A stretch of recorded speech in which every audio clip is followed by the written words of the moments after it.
Hi guys, ayan, nag-prepare ako ng pang lunch namin ni Bella. Bumili ako ng 1 kilong Thai part ng chicken. Ang lalaki ng cut nila. Tapos, bininahin ko lang siya ng asin, paminta, at betchin, at maraming yelo kasi wala akong ref. Ang tanging gamit lang ata namin ni Bella dito is rice cooker, heater, tapos air fryer. Ayan, yung resulta sa na-scam. Mabuti pa si scammer, masarap ang buhay. Well, anyways, that's life. At alam kong bibigyan ako ni Lord pa ng more blessing. Ayan, tingnan nyo po, ang dami niyang oil. So, 30 minutes ko siyang niluto.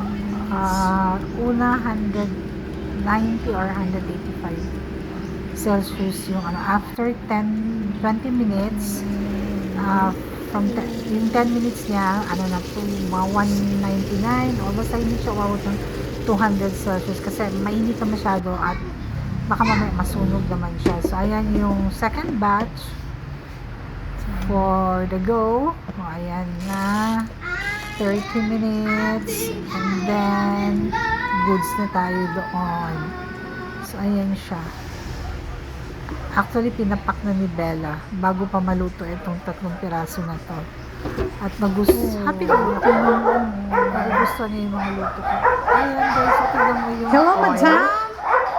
Ayan, tinanong ko na siya kung love ba niya yung luto. Masarap. Tastes like what? KFC. KFC. Thank you. Taste Taste with what? KFC. But? 10 times better. Whoa. It Oh, only diba? needs gravy. Ayaw na ng gravy. Ewan na sa budget. Happy eating, everyone!